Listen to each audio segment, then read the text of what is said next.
ગુજરાત આપનું સ્વાગત છે।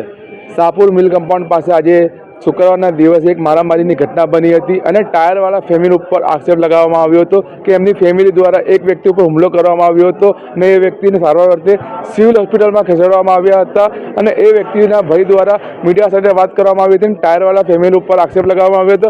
હવે અમે ટાયરવાળા ફેમિલી સાથે વાત કરીશું, શું છે આખો વિવાદ એ જાણવાની કોશિશ કરીશું। રईस सैयद, अहमदाबाद। आपका नाम? मेरा नाम यासर खान पठान है।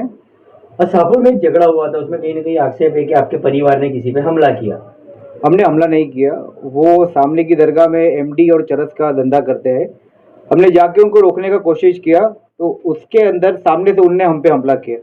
हमने सिर्फ हमारा डिफेंड किया है, बाकी हम ऐसे कोई भी न्यूसेंस और इलीगल एक्ट में हमारा पढ़ना हमारा काम ही नहीं। वो लोग का यही कहीं ना कहीं आक्षेप है कि उनकी ऑफिस में जाकर तोड़ फोड़ की, पैसा लूटा। नहीं है, हमने बिल्कुल भी ऐसा नहीं किया। वो भागते भागते वो सीढ़ी से गिर गया, बाकी हमने ना उन पे कोई अटैक किया है ना हमने उन पे कोई अटैक किया है। उनको ऐसा भी आक्षेप है कहीं ना कहीं कि कुछ जमीन वगैरह का आपने लैंड ग्रैबिंग किया है। हमारा सब प्रॉपर्टी है वो लीगली है, सब दस्तावेज और सब चीज़ हमारा लीगल एक्ट टू एक्ट ही चल रहा है। हम ऐसे कोई भी इलीगल चीज़ों ऐसे इम्पैक्ट में हम लोग पड़े ही नहीं है कभी भी। उन्होंने एक वीडियो वायरल करा हुआ है कि उनकी ऑफिस के आगे जो सारी गाड़ियाँ टू व्हीलर पड़ी है उसको तोड़फोड़ करने में और गिरा देने में आई है। आप वो सीसीटीवी फुटेज भी देखोगे ना, तो वो लोग ने वो खुद ही वो गिराया गया है सीन ऑफ ऑफेंस बनाने के लिए, और वो पब्लिक की धक्कम धक्की में गिर गया। बाकी हमने किसी की प्रॉपर्टी या किसी का व्हीकल हमने तोड़ने का कोई कोशिश किया ही नहीं।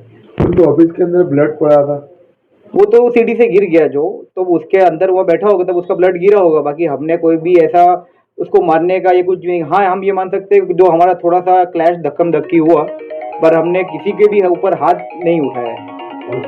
या सर, एक बात ये भी आती है कि सिराज भाई का ये कहना है कि आप लोगों ने उन पर वहाँ पे धाक जमाने के लिए ये हमला किया है।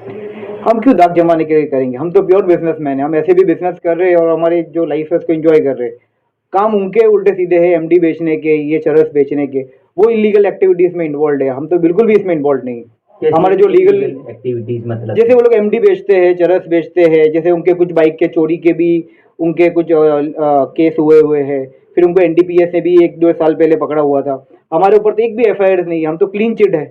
उन लोगों पे एफआईआर? हाँ, डेफिनेटली उन पे केस, लीगल एक्शन चालू है, सब केसेस चालू है। हम तो प्योर टू प्योर क्लीन है, हमारे पे एक भी केसेस नहीं है। हम तो प्योर टू प्योर बिजनेस कर रहे हैं, हमारा इंडियन सिटीजन का लाइफ एंजॉय कर रहे हैं। 2 साल पहले रमजान में भी कुछ आपके झगड़ा हुआ था उनके साथ? नहीं, उसको झगड़ा नहीं बोल सकते, उसको सिर्फ एक छोटा सा वर्बल क्लैश बोल सकते हैं, पर हमारा उनके साथ ऐसा कोई लड़ाई नहीं हुआ। वर्बल क्लैश भी ये सब ये इलीगल चीज़ों को लेके हुआ था। जब उसका भाई जो है रहीम, वो जो एमडी के अंदर पकड़ा गया, तभी हमने ये उसके बाद ही वो हुआ। हमने बोला ये सब एक्टिविटीज जो इलीगल आप एमडी और चरस बेचने का हमारे जो मोहल्ले में कर रहे हो वो बंद कर दो। उसके अंदर से ही वो चीज़ हुआ और आज भी सेम चीज़ रिपीट हुआ। हम उनको रोकने जाते हैं, वो हम पे सामने से अटैक करते हैं और ये सब चीज़ें हमारे साथ फाइट्स को लेके इन्वॉल्व होते हैं वो लोग। आप लोगों ने कुछ पुलिस कंप्लेन एफआईआर वगैरह की है या? हाँ, हम लोग भी पुलिस कंप्लेन हमने क्रॉस किया हुआ है, हम लोग उसके प्रोसेस में ही है फिलहाल। मेरा नाम शौकत खान पठान। आज जो झगड़ा हुआ था उसके बारे में आप? जी हाँ, आज झगड़ा हुआ था हमारे मकान के सामने कालू शहीद बाबा की दरगाह है, और दरगाह का बरसों से हमारी फैमिली में उसकी सेवा करते हैं, उनका उर्स मनाते हैं, उनका संदर शरीफ करते हैं, उसके सारा कुछ इंतज़ाम हमारी जानिब से होता है, हमारी फैमिली करती है और मैं ही उसको पेश करता हूँ। आज इत्तेफाक से क्या हुआ कि मेरे छोटे भाई नासिर खान और मेरे भतीजे वगैरह उन्होंने देखा कि वहाँ पर रहीम बुगला और वहाँ बैठकर चरस भी पी रहा था और कुछ लोग उसके साथ जमा भी थे।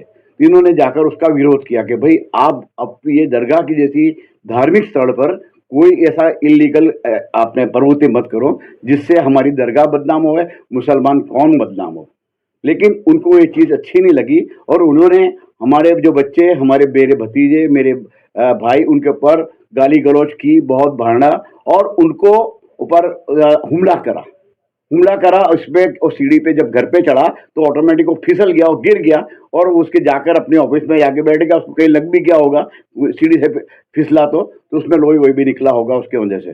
दूसरी बात, ये लोगों की फैमिली बरसों से इसी तरह की इलीगल एक्टिविटीज़ में अपने है मुलविस है, और इसमें जैसे जमील से दातार ट्रस्ट जो छिल्ला कहते हैं वो छिल्ले के अंदर इनकी फोर फादर मतलब इनके दादा वगैरह उसमें थोड़ा दीवा बत्ती करते थे।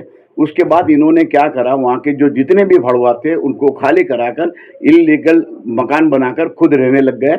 और एक पैसा भी जो उसकी वक्फ की बोर्ड में पैसा भरने का होता 6%, वो भी इन्होंने बरसों से नहीं भरा और नहीं इनके पास अभी वहाँ का कोई ट्रस्टी है और नहीं ऑडिट रिपोर्ट उन्होंने रख करा। एक दूसरा, ये जो कालू सईद बाबा की दरगाह के पास जो रोड है वो सरकारी जमीन है, वहाँ गैर कायदेसर खनन की हुई विदाउट रॉयल्टी की रेती का ये बिजनेस करते हैं। और आसपास के जितने भी छोटे छोटे धंधे करने वाले लोग हैं उनसे ये हफ्ता उगराते हैं, उनसे भाड़ा लेते हैं, उनसे हफ्ता उगराते हैं।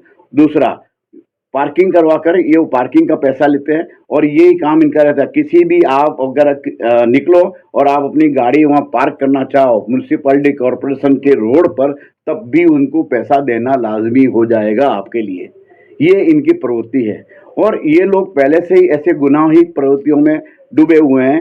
ये रहीम बुगला जो है उसके बाद 2 मरतबा NDBS में इनको ले जाया गया था, लेकिन ऊपर से कुछ दबाण या जो भी इनका किया होगा हम उसका मैं कुछ नहीं कहता हूँ, लेकिन उससे ये छूट गए थे।